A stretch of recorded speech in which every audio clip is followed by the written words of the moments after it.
এই শোনো না, শালু এডিটিং চ্যানেলটা প্লিজ সাবস্ক্রাইব করে দিও, আর এরকম নিত্য নতুন গল্প পেতে আমাদের সঙ্গেই থাকুন। ওই মেন নাম্বার ব্লক করে এক্ষুনি। একটু সুবিধা নাও। দেখে যতটা ছোট ইনোসেন্ট মনে হয় ততটাই খারাপ সে। বিয়েও হয়েছিল একবার, টেকেনি। মেয়ে এমন হলে টিকবেও বা কিভাবে? বেচারা স্বামীর মাথা ফাটিয়ে ডিভোর্স দিয়ে চলে এসেছে। চোখ বড় বড় করে তাকালো পরশ। মুহূর্তেই পাভেলকে বলল। তুই কি শিওর? মাথা নাড়িয়ে হ্যাঁ বলে পাভেল বলল। ওর ছোট বোন বলেছে। তীর্যক হাসি ফুটলো পরশের মুখে। পাভেল দেখতেই ভ্রু যুগল উঁচিয়ে জিজ্ঞাসা করলো, কি রে, অপমান করে পয়েন্টস পেয়ে গেলি নাকি? পরশ হাসলো, বলল, ওই ফালতু মেয়ের পেছনে সেকেন্ড ব্যয় করার সময়ও পরশিকদারের হবে না। বাতিলের খাতায়। তুই রুম থেকে বের হও, ঘুমাবো আমি। অবাক হয়ে গেল পাভেল। ভাইয়ের দিকে তাকিয়ে চোখ দুটো ছোট ছোট করে জিজ্ঞাসা করলো, তুই লোকাল বাস রে ভাই, তুই লোকাল বাস। দরকার পড়লে রুমে তুলিস ঘাড় ধইরা নামাস। পাভেলকে বের করে দিয়ে দরজা আটকালো পরশ। বিছানায় শুতেই মনকে বোঝালো, ভুলে যা পরশ, এসব ফালতু মেয়ে বাজারের মাছির মতো সারাক্ষণ ভ্যান ভ্যান করতেই থাকবে। তাই বলে তুই সেসব মন দিয়ে শুনতে যাবি কেন? এরা তো লেভেলে নেই। ব্যাস মনোযোগ আকর্ষণের যত ধান্দা ভুলে যা, নিজের দিকে কনসেন্ট্রেশন কর। দুহাত দিয়ে মাথা চেপে ধরলো স্পর্শী। এই লোক তার মুখের ওপর কল কেটে দিয়েছে। এটা ভীষণ অপমানের। ইচ্ছে করছে এখন আরেকবার কল দিতে, এরপর তার মুখের ওপর কল কেটে দিয়ে পৈশাচিক আনন্দ উপভোগ করতে, কিন্তু এটা করবে না স্পর্শী। নিজেকে মোটেও ছ্যাঁচড়া বানাতে প্রস্তুত নয় সে। মনে মনে বলল, কন্ট্রোল স্পর্শী, কন্ট্রোল। এসব ছ্যাবলা লোকজন তোর অ্যাটেনশন নিতে চাইছে, তুই কখনো পাত্তা দিবি না। এসব বিকৃত মস্তিষ্কের মানুষ তোর বোনকে পুরো মহল্লার সামনে চরিত্রহীন প্রকাশ করেছে, তোকে কলঙ্কিত করেছে। আর কেউ না জানলেও তুই জানিস। শুধুমাত্র প্রতিবেশীর কথা থেকে বাঁচানোর জন্য আরশিকে তোর সাথে ফিরোজপুর আসতে দিয়েছে, যাতে কদিন পর সবাই ভুলে যায়। এমনকি তোর মা বাসাও ছাড়ছে সামনে মাসে। এইসব কিটদের আশেপাশেও ঘুরবি না, জাস্ট ভুলে যা। চোখ বন্ধ করে ঘুমিয়ে পড় এখন। ভোর 4টা। আরশি তুমুল গতিতে ঘুমাচ্ছে। বার কয়েক ডেকেও লাভ হলো না স্পর্শীর। বেরিয়ে গেল কেবিন থেকে। সামনে যেতেই দেখলো অনেক যাত্রীরা তাদের ব্যাগপত্র গোছাচ্ছে। জিজ্ঞাসা করতেই জানালো, সামনেই চরখালি ফেরিঘাট, লঞ্চ ভেড়াবে এখানেই, মিনিট 5-এর মতো থামবে। তাই আগে থেকেই রেডি হয়ে দাঁড়িয়ে আছে তারা। দ্রুত ব্যাগে কেবিনের ভিতরে ছুটলো স্পর্শী। আরশিকে ডাকতে ডাকতে সবকিছু ব্যাগে ঢোকালো, কিন্তু আরশি এখনো ঘুমাচ্ছে। বাবার পাশে বোনের পাশে গিয়ে হুট করে দুহাত ধরে ঝাঁকিয়ে বলল, এই আরশি ওঠ, আমরা পিরোজপুর এসে গেছি। দেখ আব্বু আমাদের নিতে আসছে, ওঠ। দ্রুত বেগে উঠে বসলো আরশি। চোখ ডলতে ডলতে আশেপাশে তাকিয়ে বলল, কই আব্বু? হাসতে হাসতে বিছানায় গড়াগড়ি খেলো স্পর্শী। বোনের কাঁধে কলেজ ব্যাগটা দিয়ে জামা কাপড়ের ব্যাগ কাঁধে নিল এবং সাইড ব্যাগটা বাম হাতে। এরপর ডান হাত দিয়ে আরশিকে ধরে নেমে এলো কেবিনের তালা দিয়ে। লঞ্চের প্রবেশের দরজার সামনে এসে চাবি বুঝিয়ে দিল লোকটিকে। হাতের টিকিট দেখিয়ে বেরিয়ে এলো ডিকিতে। মিনিট খানেকের মধ্যে লঞ্চ থামলো। অতি সাবধানে বোনকে ধরে ভিড়ের মধ্যে থেকে বাইরে বের হলো। মাটিতে পা রাখতেই প্রাণ ভরে শ্বাস নিল কিছুক্ষণ। আহা, জন্মভূমি, স্বীয় স্থানের মাটির গন্ধ, অক্সিজেন। প্রাণ ভরে নিয়ে সামনে এগোতে লাগলো।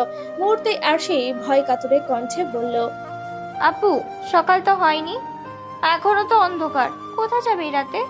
স্পর্শী চারপাশে তাকালো। এতক্ষণ ঘাটের লাইটিং এ বোঝা যাচ্ছিল না। ঘড়ির দিকে তাকাতেই দেখলো 4:30। মনে সাহস এলো। বোনের হাত ধরে সামনে এগোতে এগোতে বলল, আর কিছুক্ষণ পরেই আজান দেবে, ভয় পাস না। বেশ খানিকটা সামনে যেতেই দেখলো একটা স্কুল। সেদিকে এগিয়ে যেতেই নিরাশ হলো। মেইন গেট তালাবদ্ধ। হতাশ হয়ে অন্যদিকে তাকাতেই দেখলো পাশেই এক জামে মসজিদ। তার পাশে বিশালাকৃতি এক দিঘা, এক দিঘি। সেখানে বৈঠকখানা সহ সিঁড়ি দেওয়া রয়েছে। স্পর্শী সেখানে বসলো। আরশির ঘুম কাটেনি এখনো। বসার জায়গা পেতেই ব্যাগ বোনের ওপাশে রেখে শুয়ে পড়লো কোলে। স্পর্শী বাধা দিল না। ফোন বের করে মায়ের নাম্বারে কল দিতেই ওপাশ থেকে রিসিভ করলো। স্পর্শী শান্ত কণ্ঠে বলল, হ্যালো মা, মিনিট 5 আগে নেমেছি ঘাটে, এখন কিছুটা দূরে আছি, ফেরিঘাট। ওপাশ থেকে চিন্তিত কণ্ঠে পিপাসা বলল, এখনো তো অন্ধকার কাটেনি, তুই ঘাট থেকে কেন বাইরে আসলি? ওখানেই বসে থাকতি আলো ফোটা না পর্যন্ত। আরে তুমি চিন্তা করো না, একটা মসজিদের এরিয়ার ভেতরেই আছি। আর আরশি আমার কোলে ঘুমাচ্ছে, একটু পরেই আজান দেবে। এখন রাখছি। সকাল 8টা। জীবনে প্রথম আজ স্পর্শী প্রকৃতির ধারাবাহিকতা রেখেছে, তাও নিজের চোখে বাস্তবে। সেই নিকষ কালো অন্ধকারকে দূরে সরাতে এই বিশাল আকার আকাশে ধীরে ধীরে আলোর রশ্মিগুলোর বাস্তবায়ন থেকে শুরু করে সূর্য ওঠার দৃশ্য এবং পৃথিবীর ঝাপসা থেকে উজ্জ্বলতা পাওয়ার সেই মোহনীয়তা তাকে মুগ্ধ করেছে। অনেক আগেই সিঁড়ি থেকে উঠতে চেয়েছিল, কিন্তু ঘুমন্ত বোনটার মুখের দিকে তাকিয়ে তাকে আর জাগায়নি। বসে রয়েছে সেভাবেই। এমনিতে এত তাড়াতাড়ি উঠে কী বা করবে? তার তো নির্দিষ্ট কোনো ঠিকানা নেই। আজ এত বছর পর হুট করে তো আর অধিকার নিয়ে ঢোকা যায় না। নড়েচড়ে উঠে বসলো আরশি। তার আর শুয়ে থাকা যাচ্ছে না। সূর্যের কড়া রোশনি ভীষণ ভাবে চোখে লাগছে। বোনকে নড়তে দেখে ধমক মেরে বলল, এই ওঠ তো বাবা, আমার কোমর ব্যথা হয়ে গেল। কুম্ভকর্ণের মতো ঘুমোতে পারিস তুই? ওঠ, এখন ফ্রেশ হব। আরশি উঠলো। বোনের সাথে সাথে ব্রাশ করে পুকুর থেকেই মুখ হাত ধুলো। এরপর পুনরায় শুরু করলো যাত্রা। ব্যাগ কাঁধে নিয়ে দুজনেই চললো সামনের দিকে। যেতে যেতে স্পর্শী আরশিকে বলল, কি খাবি? চারপাশে তাকালো আরশি। দূরেই একটা টং দোকান, কিছু লোক চা খাচ্ছে। সেদিকে তাকিয়ে বলল, চা খাবো, বনরুটি ভিজিয়ে। চোখ ছোট ছোট করে চাইলো স্পর্শী। বলল, এত খাবার রেখে চা খেতে ইচ্ছে করছে তোর? মুখ গোমড়া করে ফেললো মলিন কণ্ঠে বলল, হ্যাঁ, আমার তো তাহলে আবার ঘুম চলে আসবে। শেষে দেখা গেল আমাকেই কোলে করে তোমাকে হাঁটতে হবে। হাসলো স্পর্শী। এরপর এগিয়ে গেল টঙের দিকে। বেশ কয়েকজন চা খাচ্ছে, কিন্তু সেটা কাঁচের চাপে। কিছুটা বিতৃষ্ণা দেখালো। দোকানদারের উদ্দেশ্যে জিজ্ঞাসা করলো। অনটাইম কাপ নেই? প্লাস্টিকের গুলো? দোকানদার হ্যাঁ সূচক উত্তর শুনে আবারও বলল, আমাকে 2 কাপ দিন, সাথে 2টো বনরুটি দেবেন। এরপর কাপ নিয়ে কিছুটা দূরের বেঞ্চিতে বসলো। চা খেতে খেতে ভাবনায় নিমজ্জিত হলো স্পর্শী। এভাবে কাঁধে ব্যাগ নিয়ে কতক্ষণ হাঁটবে? হুট করে ও বাড়িতে কি বলে ঢুকবে? কিছুই তো চেনে না। না, দরকার নেই। বাবাকে দেখতে এসেছে সে, দূর থেকে দেখেই আবার চলে যাবে। দরকার নেই পুরনো কাসুন্দি কাটার। এমনিতেও সামনে 15 দিন পর এক্সামের শিডিউল। অনেক বলে ছুটি আনিয়েছে। পিয়াসকে নিয়ে এমন দুর্ঘটনা না ঘটলে কখনোই ভার্সিটি কর্তৃপক্ষ ছুটি দিত না। এখন এই মুহূর্তে একটা থাকার হোটেল রাখতে হবে। খাওয়া হয়ে গেল আরশির। দোকানদারকে টাকা দিয়ে সামনের বেঞ্চে বসে থাকা লোকটির উদ্দেশ্যে বলল, আসসালামু আলাইকুম ভাইয়া। হুট করে অপরিচিত কোনো মেয়ের থেকে সালাম পেয়ে থতমত খেয়ে গেল লোকটি। আমতামতা করে বলল, ওয়ালাইকুম আসসালাম। স্পর্শী মুচকি হাসলো। পুনরায় বলল, ভাইয়া, এখানে কি কোনো থাকার হোটেল পাওয়া যাবে টুরিস্টদের জন্য? দোকানের পাশ থেকে হেঁটে যাওয়া 3 জন পুরুষের মধ্যে একজন এগিয়ে গেল। বলল, আপুকে বেড়াতে আসছেন? আমাদের এখানে শিকদার আবাসিক হোটেল আছে, আপনি উঠতে পারেন, অনেক ভালো সুযোগ সুবিধা পাবেন। কদিনের জন্য উঠেছেন? আচ্ছা, আপনি আমার সাথে আসুন। ওই তো ওই দিকেই হোটেলটা, 8তলা ভবন। স্পর্শী হাসি মুখে এগিয়ে যেতেই বাদ সাধলো প্রথমের লোকটি। তেজ নিয়ে ছেলেটির উদ্দেশ্যে বলল। ছেলেটির সাথে থাকা বাকি দুজনও এগিয়ে গেল। প্রথম লোকটির কলার চেপে ধরে ধাক্কা মেরে বলল, বেশি ভাড়া বাড়বি না, ক্ষমতা আমাগো হাতে। যতদিন পাওয়ারে আমরা আছি ততদিন যত টুরিস্ট আসবো সব আমাগো হোটেলে উঠবো। স্পর্শী হতভাগ হয়ে গেল। জোর গলায় বলল, এই, আপনারা থামুন, এমন বাচ্চাদের মতো কেন করছেন? ছেলেটি স্পর্শীকে বলল, আপু, আপনার জন্য 40% ডিসকাউন্ট। আমাকে হোটেলে আসেন, সকল সুযোগ সুবিধা দেওয়া হবে। ওগো হোটেল অনেক পুরনো আমলের, আমাগোটা 2 বছরও হয় নাই। আসেন আমার সাথে। সাথে সাথে পরবর্তী হামলাটা পড়ল। প্রথম লোকটি সামনের ছেলেটির কলা টেনে ধরে ধাক্কাতে ধাক্কাতে বলল, স্পর্শের দিকে তাকিয়ে বলল।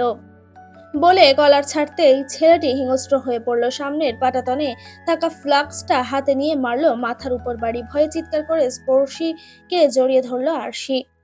এই গেল বলে আর্তনাদ করে উঠল স্পর্শী।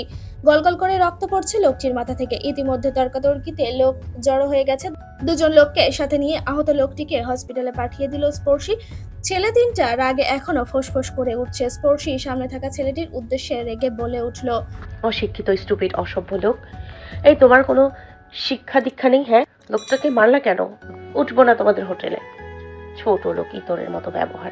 ছেলেটি ক্ষোভ নিয়ে এগিয়ে এলো স্পর্শীর দিকে। বলল, ওই সেমনি, তুই এই ফিরোজপুরে থাকতে চাইলে আমাকে হোটেলেই থাকবি। নইলে সোজা যেখান দিয়ে আসছোস ওইখানে বাঘ সর।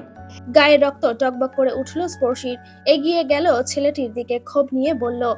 ও আচ্ছা, কি করবি তুই? স্পর্শীর দিকে পুনরায় এগিয়ে আসতেই 17-18 বছরের এক ছেলে ছুটে আসলো দোকানে।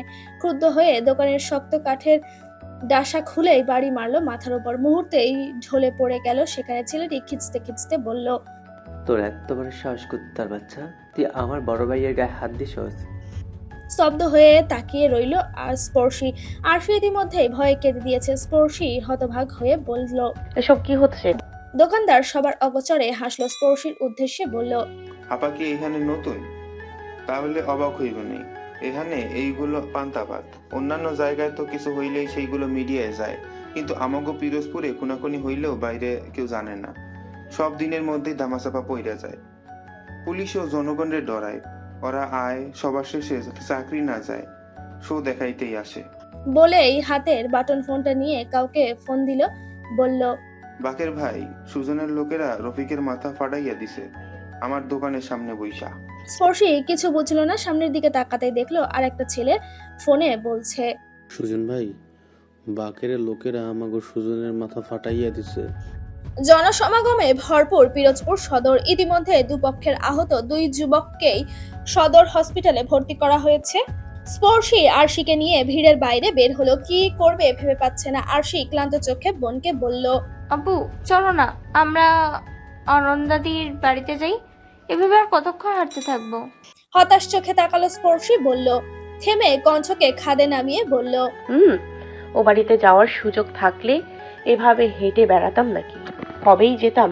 গতবার আসার আগে ওদের বাড়ির পুরোহিত মশাই এর সাথে ঝামেলা পাকিয়ে আসছে। এই মেয়ে, ঝামেলা বাজাই দিয়া শান্তি মতো এখন চলে যাইতেছো?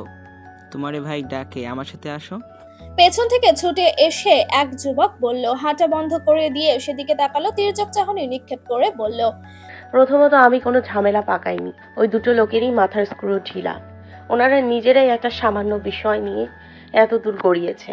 এখানে আমি মোটেও দায়ী না। থেমে জিজ্ঞাসা করলো। কোন ভাই ডাকছে আমায়?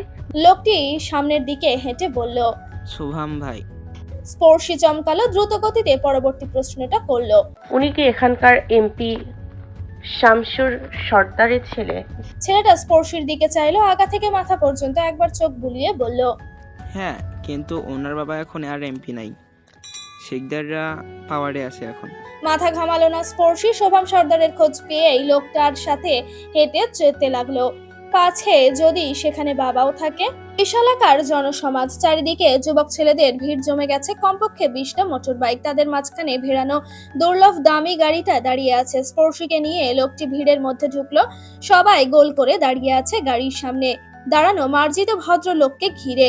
বলতে গেলে সবাই এক প্রকার নালিশ দিচ্ছে তার কাছে, আর তিনি সেটা মার্জিত ভাষায় সামাল দিচ্ছেন। লোকটার বাচন ভঙ্গি বেশ চমৎকার ঠেকলো স্পর্শীর নিকট। হাফ ছেড়ে বাঁচলো সে, মনে মনে শুধরালো। যাক বাবা, পিরোজপুরে একজন হলেও ভালো মানুষ আছে। আলগোছে মানুষ সরিয়ে শোভাম সর্দারের সামনে গিয়ে দাঁড়ালো স্পর্শী। পাশেই শক্ত হয়ে আরশির কবজি জড়িয়ে নিজের কাছে রেখেছে। যুবক ছেলেটি শোভামের উদ্দেশ্যে বলল। ভাই, এই মাইয়াটাই ওই ঝামেলার মূল্যের ছিল। চোখ দুটো ছোট ছোট করে তাকালো স্পর্শী। কিছু বলার প্রয়াস করতেই শোভাম বলল। কোথা থেকে এসেছো? স্পর্শী কোনরূপ ভনিতা না করে জবাব দিল। এটা আমার ছোট বোন। আমরা সাভারে থাকি, পিরোজপুরে ঘুরতে এসেছি। তেজক দৃষ্টিতে তাকালো শোভাম। পুনরায় প্রশ্ন ছুড়ে বলল। এত এত সুন্দর পর্যটন প্লেস রেখে পিরোজপুরে কেন এসেছো? এখানে কি আছে যেটা দেখতে এসেছো? কিছুটা অস্বস্তিতে পড়লো স্পর্শী। কি বলবে এখন? এখানে কি আদেও কোনো দর্শনীয় স্থান আছে? মুহূর্তেই মনে পড়লো 60 গম্বুজ মসজিদের কথা। দ্রুত কণ্ঠে বলল। আমরা 60 গম্বুজ মসজিদ দেখতে আসছি। এ পর্যায়ে শোভামের কপালে ভাঁজটা আরো গাঢ় হলো। বলল। এটা তো বাগেরহাটে, পিরোজপুরে কেন এসেছো? ব্যাস হয়ে গেল। দাঁত কেলিয়ে হেসে দিল স্পর্শী। এরপর নিজেকে গুছিয়ে বলল। আসলে ভাইয়া, আমি জাহাঙ্গীরনগর বিশ্ববিদ্যালয়ের জার্নালিজম ডিপার্টমেন্টের স্টুডেন্ট। তো আমার একটা টার্গেট হলো পুরো বাংলাদেশ ঘুরবো। এজন্য প্রতিটা জেলা আলাদা আলাদা করে সেখানে যাচ্ছি এবং সেখানকার দর্শনীয় স্থানগুলো বাছাই করে তার উপর একটা রিপোর্ট তৈরি করছি এবং ব্লগ বানাচ্ছি। সেজন্যই এবার ফিরোজপুর আসা। আপনি জানেন না, ফিরোজপুরের আনাচে কানাচে অনেক দর্শনীয় স্থান আছে। এখানে একদম কোনো লোহা ইউজ না করে কাঠের মসজিদ বানানো আছে। এরপর বিভিন্ন পুরাতন মসজিদ, পার্ক আছে। এছাড়া এখানকার অদ্ভুত মানুষগুলো আছে যাদের সবটা মিলিয়েই রিপোর্টটা বানাচ্ছি আমি, বুঝেছেন? শোভাম অন্যদিকে চাইলো, এরপর স্পর্শীর উদ্দেশ্যে বলল, যাই হোক, ঘুরতে এসেছো ঘুরো, কিন্তু তুমি আমাদের হোটেলে উঠবে না, অন্য কোথাও উঠো। অবাক হয়ে গেল স্পর্শী, ব্যতিব্যস্ত কণ্ঠে বলল, না, আমি আপনাদের হোটেলে উঠবো। শুনল না শোভাম, গম্ভীর কণ্ঠে বলল, শোনো, তুমি এখানে নতুন, তাই কিছু বুঝতে পারছো না, আর না তো বুঝতে চাইছো। তোমাকে নিয়ে অলরেডি একটা ঝামেলা ক্রিয়েট হয়ে গেছে।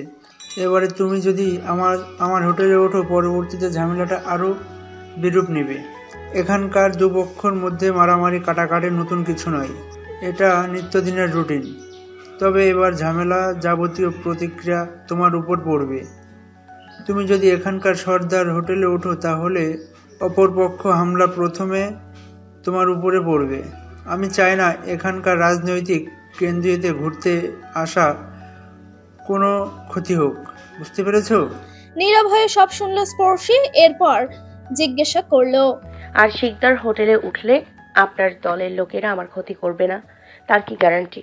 নিশ্চিত থাকো, আমাদের দলের কেউ অমানুষ না। বলেই গাড়িতে উঠলো। মুহূর্তেই ধুলো উড়িয়ে বাইকের সাথে গাড়িটাও চলে গেল ব্রিজের দিকে। ধীরে ধীরে লোকের আনগোনা কমে গেল। হতাশ হয়ে দাঁড়িয়ে রইল স্পর্শী, আর সে এবার কেঁদেই ফেললো। ফুপাতে ফুপাতে বলল, আমার পা ব্যথা করছে আপু। কোনো দিশা খুঁজে পেল না স্পর্শী। দ্রুত বোনকে নিয়ে হাঁটা শুরু করলো শিকদার হোটেলের দিকে। যাই হোক, আগে একটা থাকার ব্যবস্থা করতে হবে, আর এভাবে থাকা যাচ্ছে না। দুটো ব্যাগের ভারে ভেঙে যাওয়ার উপক্রম শরীরটা। মিনিট পাঁচেক হাঁটার পরেই এসে পৌঁছালো শিকদার হোটেলের সামনে। গেটের কাছে আসতেই দারোয়ান বাধা দিল। কপালে ভাঁজ ফেলে বলল, তুমি সকালের মাইয়াটা না, যার জন্য ঝামেলা বাজছে? স্পর্শী অবাক হয়ে গেল, বলল, কেন ঢোকা যাবে না? সকালে তো নেয়ার জন্য হাতে পায়ে ধরছিল, এখন কেন নেবেন না? দারোয়ান বিরক্ত হলো, বলল, ছোট শিকদার বলছে তোমার নিলে আরো ঝামেলা বাজবে। শুধু শুধু এইসব ছোটখাটো বিষয়ে ঝামেলা বাজাইয়া নিজেকে দলের নাম খারাপ করতে চায় না। রেগে গেল স্পর্শী। রাগে গজগজ করতে করতে বলল, ডাকুন আপনার ছোট শিকদারকে, আমিও দেখবো কে আমাকে থাকতে দেবে না। আমি এই হোটেলে উঠবো। বলেই দাঁড়িয়ে রইল আরশি অনেকবার বলল, আপু চলো এখান থেকে যাই। বিরক্ত হয়ে করুণ চাহনিতে আশেপাশে তাকালো আরশি। অনেক বড় ভুল করেছে সে পিরোজপুর এসে, আর তার চেয়েও বেশি ভুল করেছে আপুর সাথে এসে। আশেপাশে তাকাতেই দেখলো অতি পরিচিত গাড়িখানা তাদের দিকেই এগিয়ে আসছে। এই গাড়িটা দিয়েই তাকে কিডন্যাপ করা হয়েছিল। গাড়িটা এগোতে এগোতে তাদের সামনে দাঁড়ালো। ভয়ে শিউরে স্পর্শীর হাত খামচে ধরলো আরশি। এরপর সামনে তাকাতেই অবাক হয়ে গেল। গাড়ি থেকে ত্রস্ত পায়ে পাভেল বের হচ্ছে। মুখে অটোমেটিক হাসি ফুটে ওঠে। উৎফুল্ল কণ্ঠে বলল, পাভেল ভাই। চমকে উঠলো পাভেল। সামনে তাকাতেই স্পর্শী আর আরশিকে দেখে অবাক হয়ে গেল। এর মধ্যেই দারোয়ানকে বলল, ছোট ভাই যান, এটা সেই মাইয়া। আমি 100 বার কইছি আপনারে নেওন যাইব না, কিন্তু উনি জেদ ধইরা বইসা রইছে। স্পর্শী এখনো ঘোরের মধ্যে আছে। পিরোজপুর এতগুলো এমপি থাকতে তার বাবার বিরোধী পক্ষ এই অসভ্য শিকদারকেই হতে হলো। উফ, ভাবা যায় এই এমপি তার বাবাকে হারিয়ে নিজে এমপি হয়েছে। ইস, ভাবতেই গায়ের রক্ত ভজভজ করে উঠছে। ওই লোকটার কাছে হারলো তার বাবা, স্পর্শীর বাবা। উফ, অপমান, বিরাট অপমান। এরপর নিশ্চিত হতে পাভেলের উদ্দেশ্যে বলল, এটা আপনার হোটেল? মাথা নাড়িয়ে পাভেল বলল, এটা ভাইয়ার হোটেল, আর আপনাকে যদি এখানে থাকতে দেই তাহলে জানতে পারলে আমার অবস্থা বেহাল করে দিবে, আর আপনাকে ওই 8 তলায় ছাদ থেকে ধাক্কা মেরে নিচে ফেলে দিবে। আপনি এখান থেকে যান। আর এত জায়গা রেখে পিরোজপুরে আসছেন কেন? ভাই জানতে পারলে আপনার খবর করে ছাড়বে। স্পর্শী খেপে গিয়ে বলল, আমার মোটেও ইচ্ছা নেই এরকম একটা রুচিহীন হোটেলে থাকার। পাভেল কিছু বলল না। দারোয়ানকে উদ্দেশ্য করে বলল, ওনাকে ভেতরে ঢুকতে দেবে না। বলেই সোজা গাড়িতে উঠলো। ড্রাইভারকে দ্রুত চালাতে বলল, তাড়াতাড়ি চালা ভাই, এই মেয়ের হাত মুখের উপর চলে, আর কিছুক্ষণ এখানে থাকলে যদি গালের উপর ঠাস করে মেরে দেয়, অন্তত নিজের জেলার মান সম্মান খোয়াতে চায় না। দ্রুত যা। হেই এভরিওয়ান, আসসালামু আলাইকুম। নিত্য নতুন ভিডিও পেতে আমাদের সঙ্গে থাকুন। পরবর্তী পর্বের জন্য অবশ্যই অপেক্ষা করবেন।